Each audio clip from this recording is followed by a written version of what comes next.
It's Reality Check with Craig Price.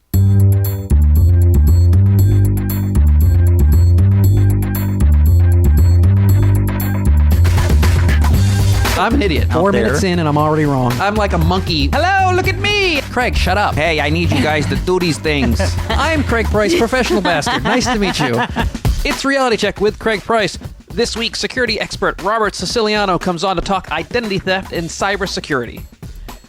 If you're listening to the podcast, and I know that you are because, well, you're listening right now, you've accessed this podcast via a computer of some sort, be it a PC or a smartphone, but somehow you have downloaded it somewhere off the server, and you now have the ability to download other things off the internet, so you are at risk.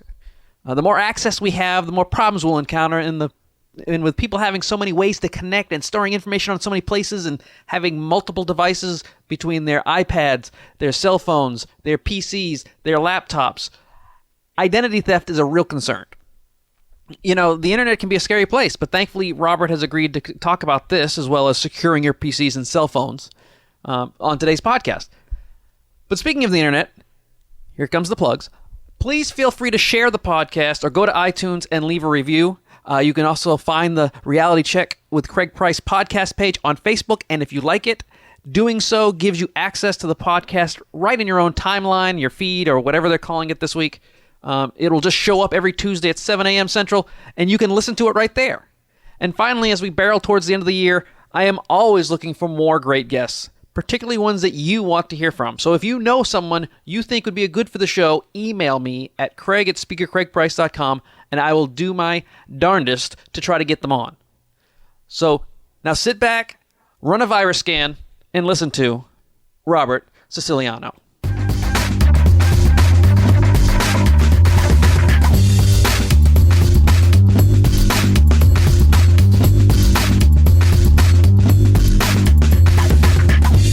How was the marathon? Did you survive that? I did a half marathon Sunday. Was it Sunday? Sunday, yeah. And I did good. I did a really good time. I did 8-minute and 34-second miles, which is definitely my personal best. That's a pretty quick race for a 44-year-old man who's only been doing it for a year. Oh, you've only been doing marathons for a year? A year, man. I just got into it. I got winded just reading your updates. I was exhausted just going, oh my God. Yeah, I started off, doing this to lose some weight, and then it became raising money for charity, and then it became, getting fit, and then it became, competing with myself. So now it's competing with others. Yeah, and I'm sure it's exhausting clicking like when every update you did. So I was there in spirit. Thanks, man. And so I wanted to bring you on because you're an expert in identity theft and also almost anything that has to do with security, from personal security to home security to all kinds of security. But I feel that a lot of people have a lot of misrepresentations of what cybersecurity, what their computers can do. So, when people are hacking into normal PC-based home computers, not IBM, not NASA, not defense to contractors, but just my mom in Forest City, what are they looking for?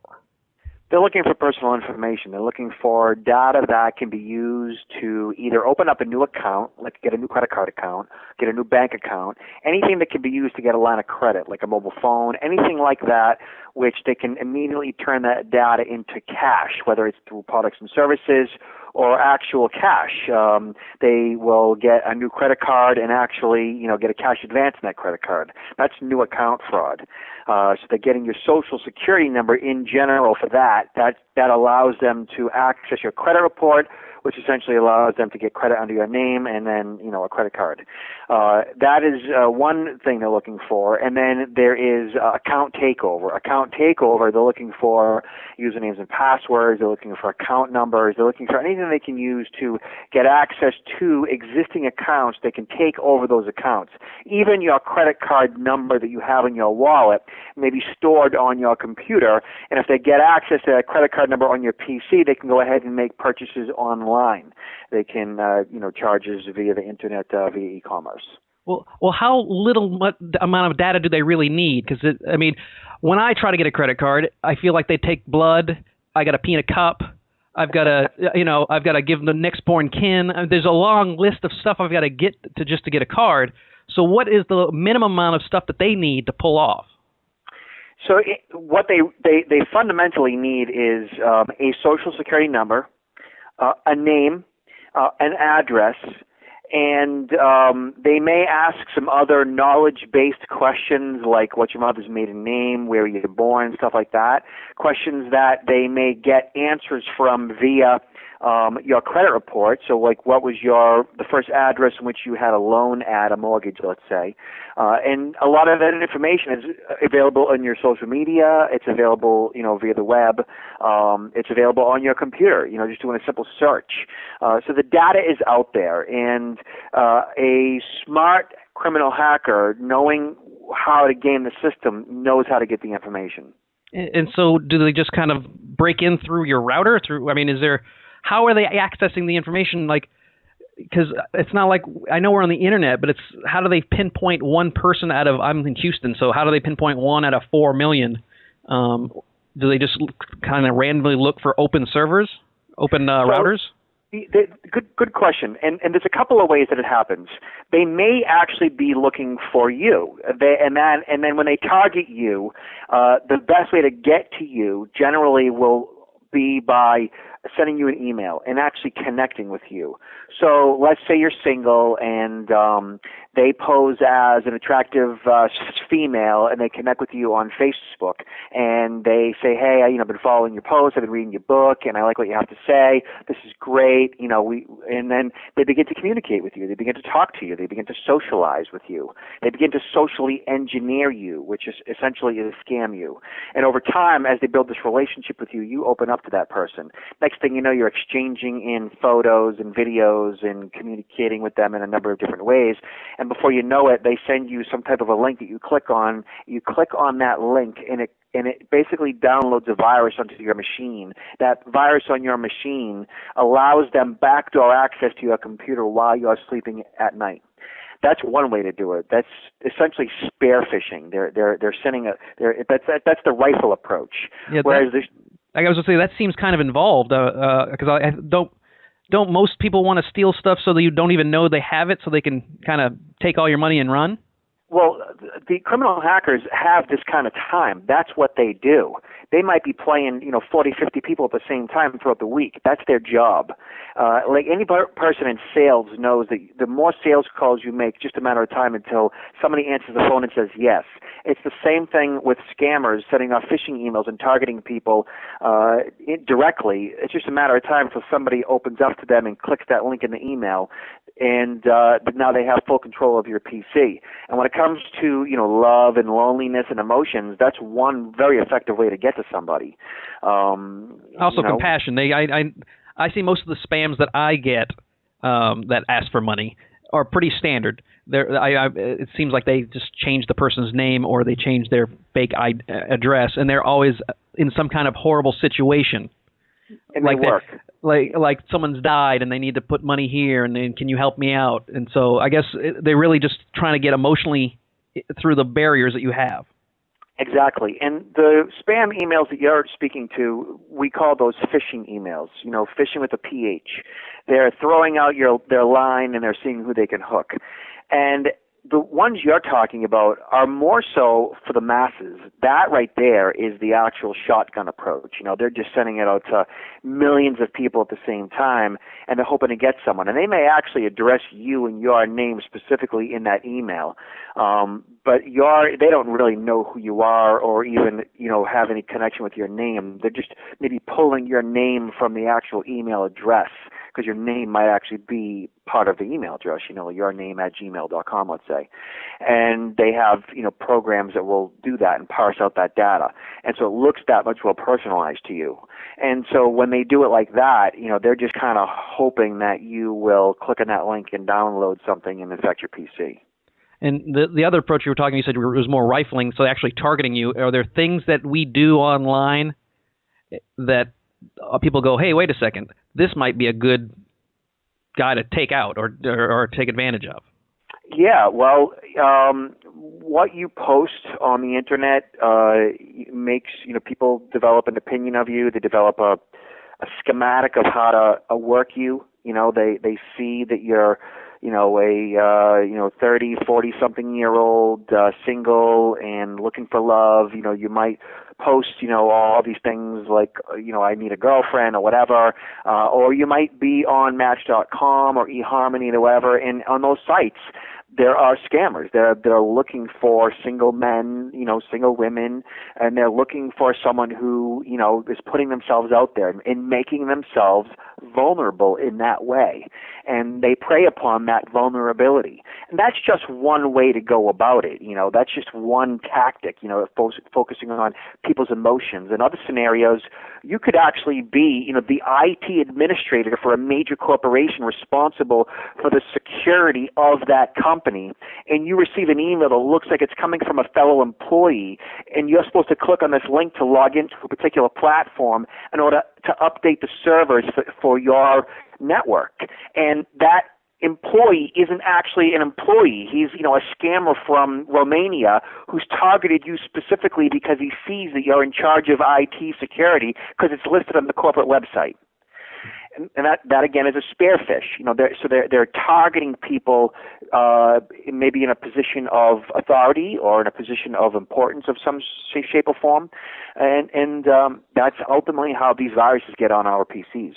And for my listeners out there, the man scaring you right now is Robert Siciliano, an identity theft cybersecurity expert. And I got to meet you. You're a real nice guy. We met in Indianapolis, and we've met a couple times, I think, in the past, but really got to know you a little bit in Indianapolis. You really know your stuff. So where do all this information come from? Because it seems like they're always not just one step ahead, but like 8 steps ahead of what's going on. So, think about it for a minute now. Scammers have been scamming since the beginning of time. We're all familiar with the Ponzi scam. Charles Ponzi was, an Italian immigrant back in the 30s, I believe, and he just came in and put together this scheme where he'd borrow from Peter to pay Paul, and he'd get all these immigrants to give him money, and he'd provide them with more money monthly, and then eventually he'd get more people into the scam, and they'd provide him with money, and he'd pay dividends every month, and he did this until the scam exploded. And that type of scam is still very relevant today. And there are, dozens, if not hundreds or even thousands of scams that are still very relevant today that are used in one way, shape, or form. They have a different smell, a different taste, different, twist to them.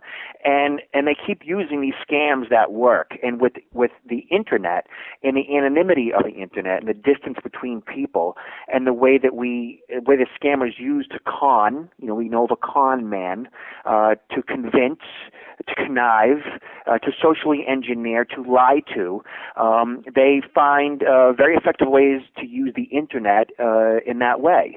And security professionals, they spend their days fighting these bad guys, fighting off the different scams, and then the tools of technology that the bad guys are using today are very sophisticated. They're as sophisticated as what the good guys have access to. So you consider, you access the internet, you use email, you're able to use your mouse and your keyboard and your computer that does all these amazing things to access all this information. All that technology, all that the wonderful technology that we use, there's something to that. It's not magic. It's just like a car. Like, they actually build each component in a certain way to make it do certain things. And in technology, in your PC, is the exact same thing. And it's used for a lot of good things. And the viruses and the maliciousness in the scams that also go on in the background, it's not magic. It's engineered by smart people that know what they're doing and also know how to, fool the average citizen using all of the, Charles Ponzi psychology that goes on behind it. So what can we do to make sure that we'll start with just our actual computers that are connected to the internet? Not necessarily, there's so many other ways they can get us, but just on our home PCs, what can we do to prevent more of this information that we have on there getting out?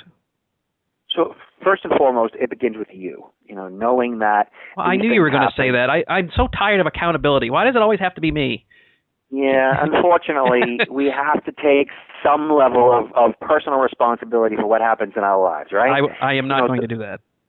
You need to come up with something automated. I need to have something that you can just download without even me knowing.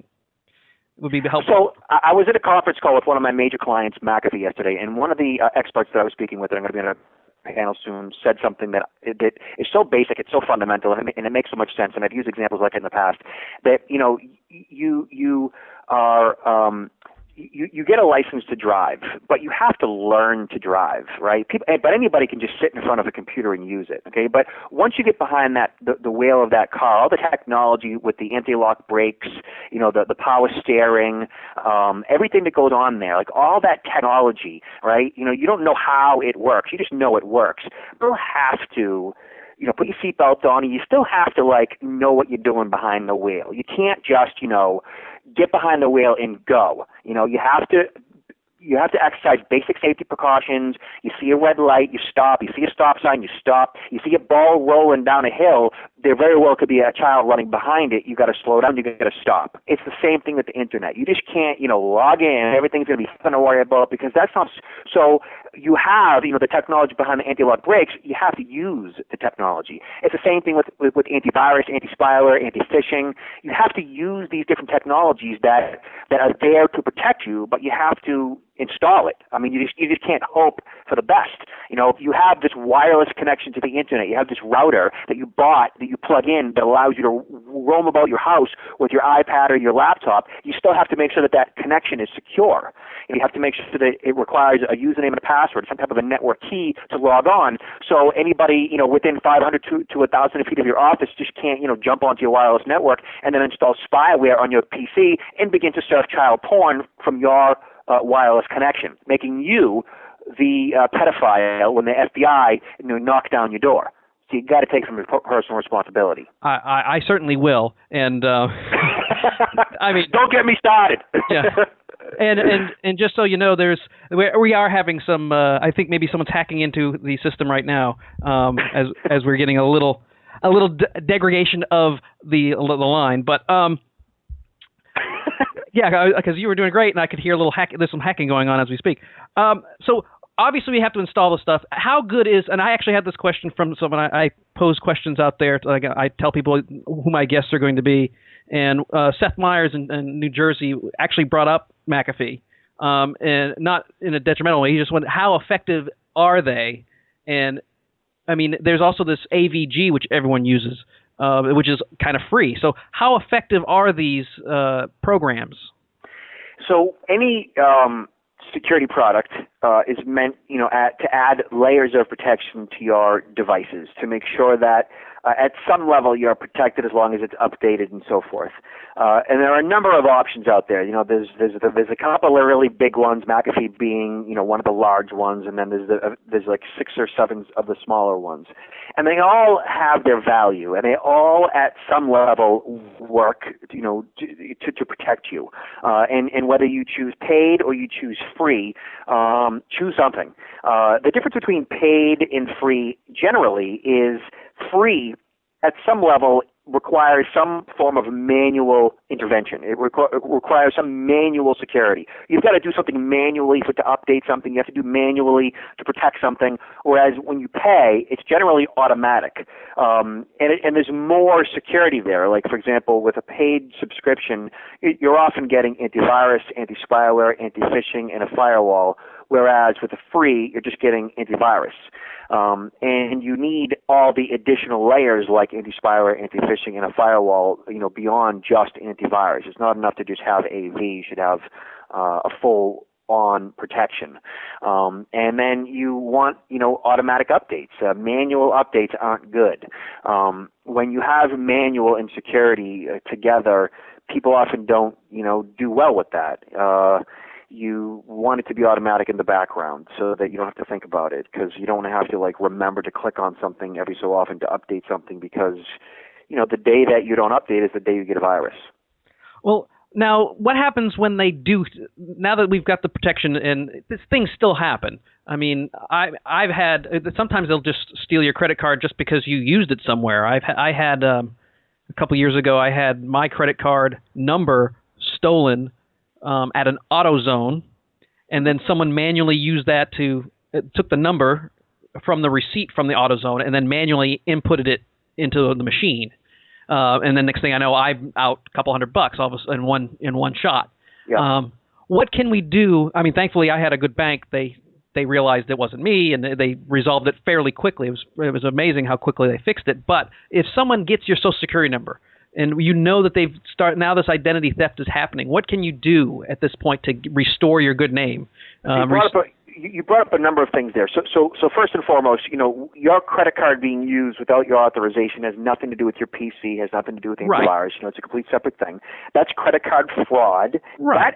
And in my definition of that is not identity theft. It's credit card fraud. It's somebody using your credit card number to take over an existing account that you own. They're not using your Social Security number to do that. They're using your credit card number. So you hand your credit card number off to, the clerk at the point of sale, the waiter, waitress, gas station attendant.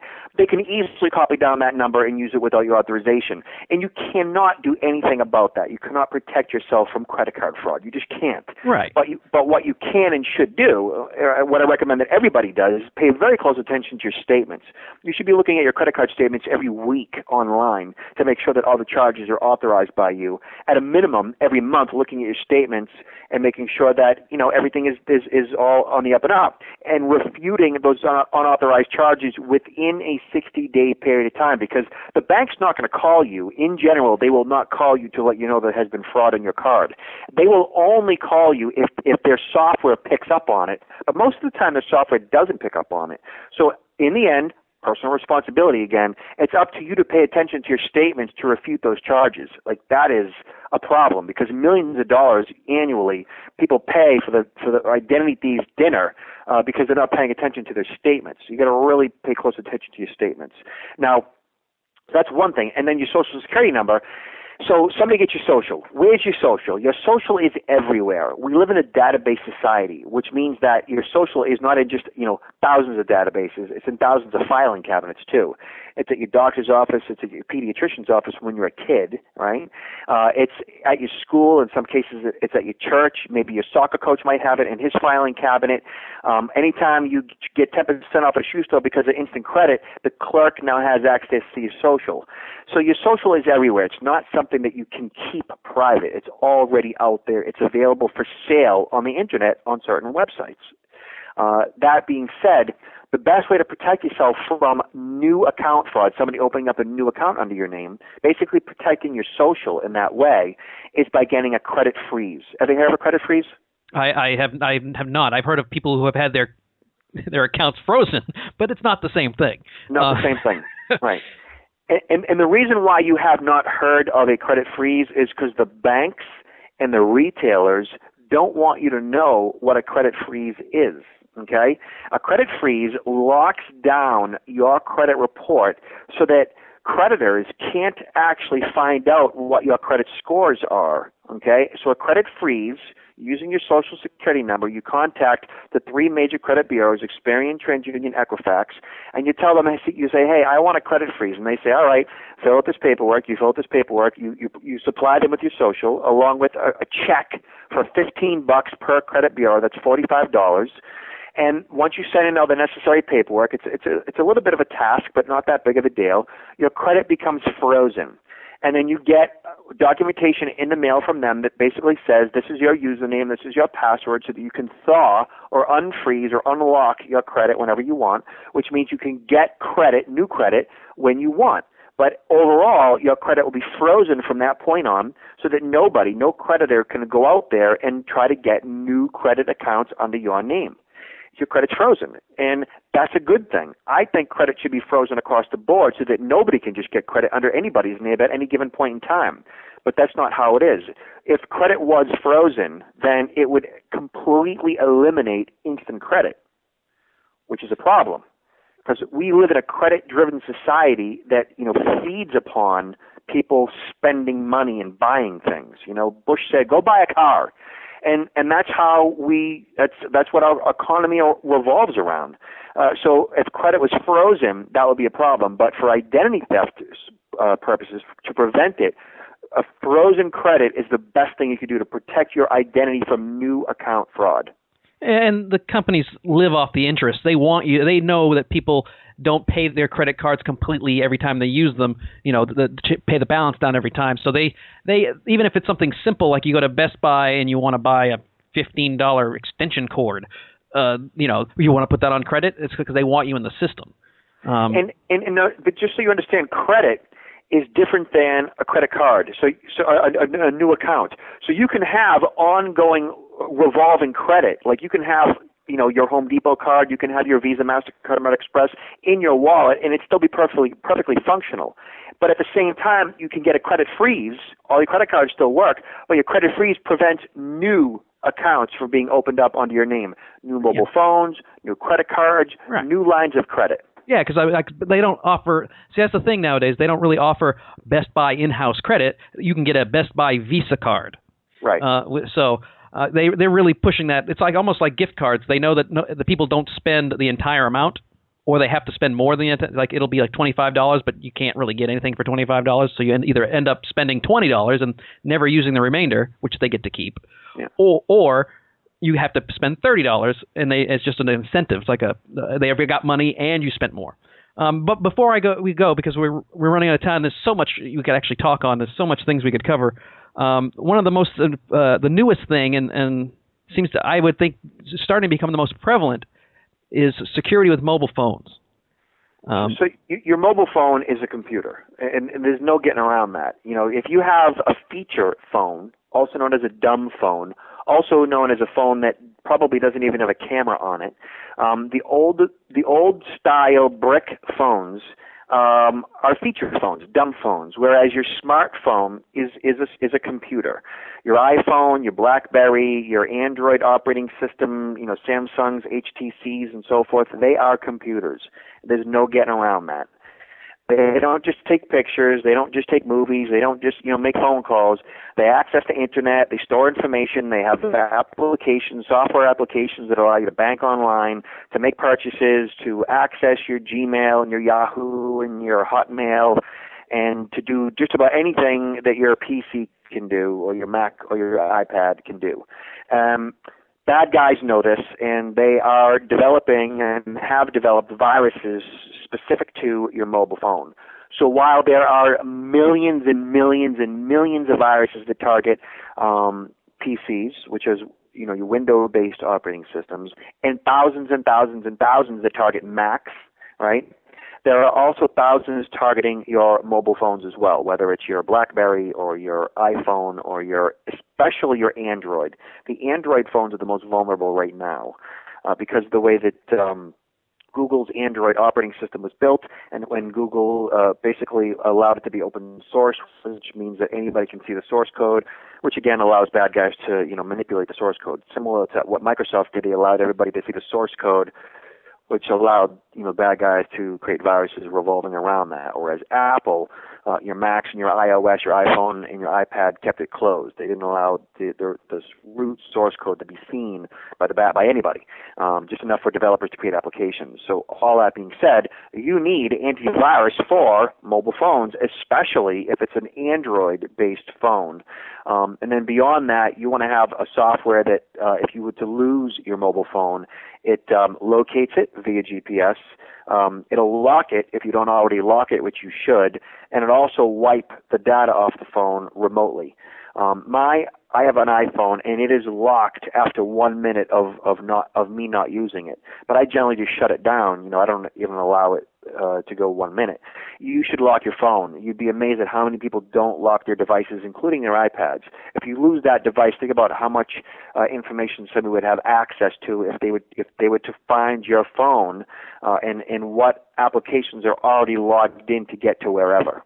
Well, now here the next question would be, I have seen, and this is where a lot of my information comes from, I have seen television, and so there is one show that I really enjoy called Person of Interest, and what they constantly are doing is called pairing, where they are like kind of connecting their phone with your phone as they walk by because of cloning. Bluetooth cloning. They call it pairing on the thing, but it's cloning.